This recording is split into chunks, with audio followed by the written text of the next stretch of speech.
A paz do Senhor, boa noite, queridos irmãos, boa noite, queridos amigos, graça e paz, bênção e prosperidade. Glória a Deus por mais um dia, vamos consagrar nosso tempo de oração ao Senhor, amém? Aleluia, Senhor, meu Deus, meu Pai, graças te damos, Senhor, obrigada por tudo, bendizemos e adoramos, Senhor, por mais um dia de vida, apresentamos a tudo que temos e somos a Ti, Senhor. Bendizemos sempre, Senhor, glórias. Senhor, nós queremos te pedir, cobre-nos com o sangue de Cristo a tudo que temos e somos. Queremos também declarar, Senhor, esse tempo de oração e comunhão, Senhor, consagrado para ti. Dá-nos da tua graça, sabedoria e unção, Senhor, em nome de Jesus. Glória a Deus, aleluia! Hoje nós vamos fazer, né, aquele esqueminha da réplica, a palavra que foi trazida no culto de domingo, na nossa igreja. Então a gente traz, né? E a gente vai ali diluindo ela, a gente divide algumas partezinhas, né? E aquilo que nos chamou mais atenção, então a gente vem e libera aqui nas nossas redes sociais, né? Uma forma da gente também evangelizar e também, né? Semear. Glória a Deus por isso. Palavra que foi ministrada no culto de domingo, o último, né, depois de 7 domingos de oração, de intercessão, de ensino sobre louvor e adoração, né? A palavra foi adoração que nos tira do deserto, ministrada pelo nosso pastor, o profeta Vinícius Iracete, nossa igreja em Alphaville, Barueri, São Paulo, né? E hoje nós vamos pegar já esse gancho, né, que foi a palavra, ela já partiu a partir da referência bíblica de Êxodo 1, 8 ao 14, que fala ali, né, quando o faraó colocou as cargas sobre o povo de Israel. E nós vamos ver até um pouquinho antes para a gente já ir acompanhando a todo esse contexto, esse texto. E depois a gente vai, né, por aí afora, nós já vamos ali. Hoje um pouquinho mais de leitura, mas vai ser muito bom. Amém, glória a Deus.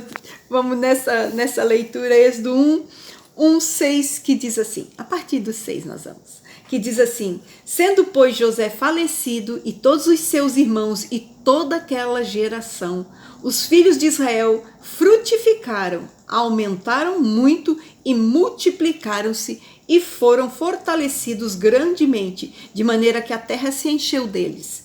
Depois levantou-se um novo rei sobre o Egito, que não conhecera a José, o qual disse ao seu povo: eis que o povo dos filhos de Israel é muito mais e mais poderoso que nós. Eia, usamos sabiamente para com eles, para que não se multiplique, e aconteça que, vindo guerra, eles também se ajuntem com os nossos inimigos e peleja contra as nossas vidas e suba da terra. Puseram sobre eles maiorais de tributos para os afligirem com suas cargas, porque edificaram a Faraó cidades e tesouros, Pitom, Ramassés, mas quanto mais o afligiam, tanto mais se multiplicavam e tanto mais cresciam, de maneira que se enfadavam por causa dos filhos de Israel. E os egípcios faziam servir os filhos de Israel com dureza, e assim lhes fizeram amargar a vida com dura servidão, em barro, em tijolos e com todo o trabalho no campo, com todo o serviço em que os fazia servir com dureza. Glória a Deus pela sua palavra extensa hoje, né? Mais uma palavra que vem realmente, né, trazendo para nós toda a realidade do que o povo de Israel estava passando. Então, a palavra de Deus diz que quando eles foram para o Egito, eles eram livres, né? Foram através da vida de José, que trouxe o pai, que trouxe os irmãos com suas famílias, e ali eles começaram a habitar na terra do Egito. O povo foi crescendo, né? Mudou o rei, acabou as regalias, né? José já estava morto, seu pai, seus irmãos, e o que aconteceu, né? Aconteceu que daí o novo faraó, o novo rei do Egito disse: ei, gente, olha, esse povo de Israel aqui está muito forte, não pode ficar assim, né? Então o que ele viu? Ele viu que o povo estava começando a crescer, né? O povo ele era muito mais forte, muito mais numeroso, e ele ficou com medo que o povo de Israel pudesse vir, né, e tomar a nação no caso de uma guerra.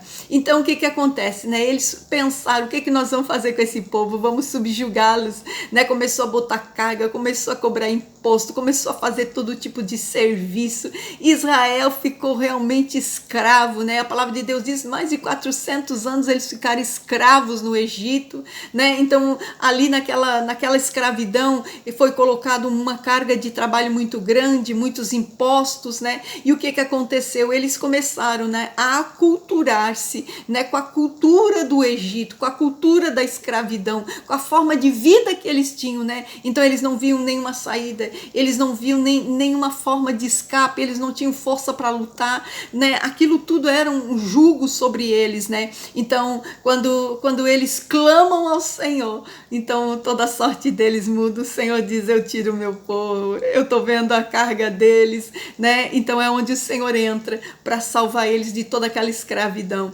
Então tudo isso, toda essa dor, toda essa escravidão, toda essa servidão tão dura foi porque eles estavam longe do povo de Deus. Eu acho tão interessante, né? Porque aqui nós vemos Faraó olhando para o povo, né, e dizendo: olha, Israel, o povo dos filhos de Israel é muito mais poderoso do que nós. Quer dizer, o próprio Faraó olhou para o povo e disse: eles são maiores, eles são melhores, eles são mais fortes, eles são mais numerosos, né? Então ele viu toda a virtude do povo, toda a grandeza daquele povo, mas aquele povo, como eles estavam naquela escravidão, como eles estavam naquela vida de servidão, eles não conseguiam ver nada de melhor deles. A vida deles era algo de contínuo, a vida deles era aquela escravidão. Então eles não viram a força e o poder que estavam com ele, né? É dessa maneira, né? É quando Satanás chega, né, na vida da pessoa, ele cega, né?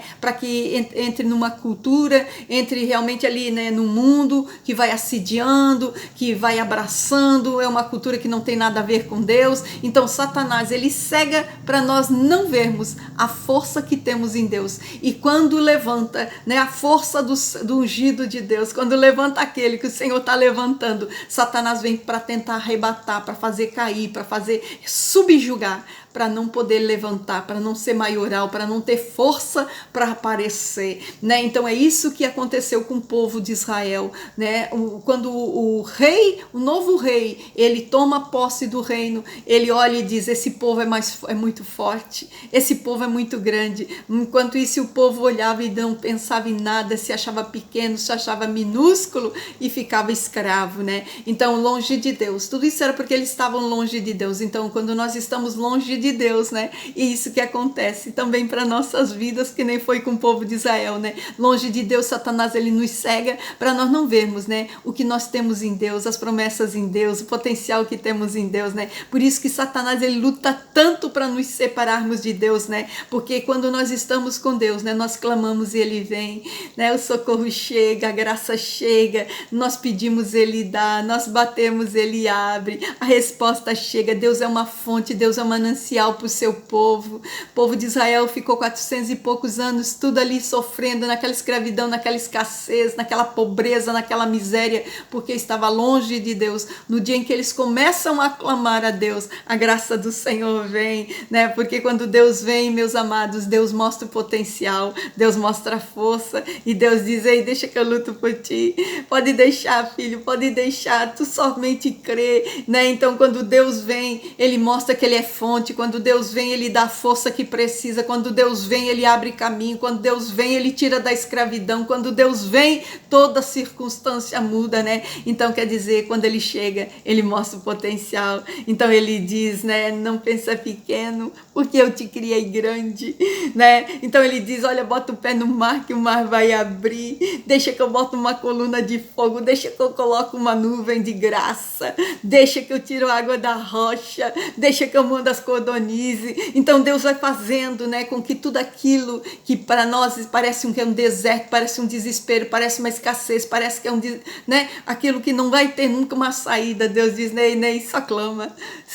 porque ele vem, só clama que ele vem, né? Então ele vem, ele diz: não te criei pequeno não, eu te criei para ser vencedor, mais do que vencedor, pode declarar que tu pode todas as coisas naquele que te fortalece, né? Quando Deus diz: olha, já coloquei dentro de ti tudo que tu precisa para vencer, vencer. Tu não pode baixar tua cabeça. É quando o Senhor diz, né, ser forte e corajoso, tão somente creia. Eu te sustento com minha destra, eu te fiz um povo eleito, sacerdote real, povo adquirido do Senhor, nação santa. Então o Senhor vem, né, e Ele nos coloca de pé, Ele nos coloca revigorados, o Senhor nos coloca pronto para realmente combater toda aquela força de guerra, toda a opressão das trevas, porque o Senhor, Ele mostra, né, Ele vem mostrando que nele nós somos, que nele nós temos a força que nós precisamos. Por isso, quando Satanás vem para subjugar as nossas vidas, nós temos que fazer uma coisa, nós temos que mostrar Cristo para Satanás, dizer, ele venceu, eu também vou vencer, amém? Vamos orar. Posso orar por você? Aleluia. Senhor, meu Deus e meu Pai, graças te damos, graças pela tua santa palavra. Sim, Senhor, nós declaramos nesse dia, Senhor, mais do que vencedor em Cristo Jesus.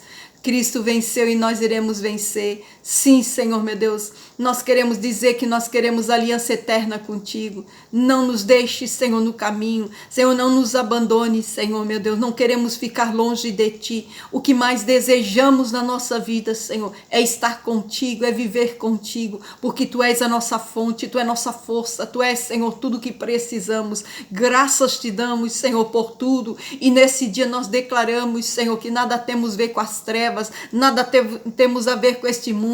Nos coloca longe, Senhor, meu Deus, de tudo que está, Senhor, meu Deus, entre nós e a tua face. Nos coloca longe, Senhor, meu Deus, de tudo aquilo, Senhor, meu Deus, que pode nos aculturar, Senhor, a ficar longe da tua presença. Senhor, nos coloca longe de tudo, Senhor, meu Deus, que nos leva para as trevas, nos leva para o mundo, Senhor, em nome de Jesus. Senhor, retira, Senhor, toda a venda dos olhos dos teus filhos. Não deixa Satanás cegar, não deixa Satanás roubar, Senhor, meu Deus, as forças, escravizar. Senhor, não deixa Satanás colocar por terra, Senhor, meu Deus, a tudo aquilo que é, Senhor, a esperança divina, que é as porções do céu, que é a graça do Senhor. Ah, meu Deus querido, nesse dia, nessa noite, eu quero declarar em nome de Jesus, nós temos um Deus forte e poderoso e que nos assiste em todos os momentos. Por isso declaramos, Senhor, o Senhor é nossa força, Ele é nosso braço, Ele é nossa esperança e nosso futuro. Em nome de Jesus, Senhor, somos o teu povo, Senhor, somos o teu povo, Senhor, a tua nação, Senhor, o sacerdote de Deus, e por isso nessa noite nós declaramos, Senhor, podemos tudo, Senhor, naquele que nos fortalece, e mais do que vencedores em Cristo Jesus. Assim nós profetizamos, Senhor, vai acontecer milagre a tudo aquilo que o Senhor já falou, que colocou porções dentro de nós. Essas porções transbordarão em graça, favor, unção e milagre, em nome de Jesus. Glória a Deus, aleluia. Glória a Jesus, né? É dessa maneira, amados, nós temos que olhar para a grandeza de Deus dentro de nós, para aquilo que Deus colocou como porções dos céus em nós. Amém? E o resto, Cristo, e no resto é a mão dele que faz, é no tempo, na graça e do jeito como ele acha que deve ser. Seja feita a tua vontade. É assim que nós devemos orar. Amém? Glória a Deus, fique na paz. Deus te abençoe.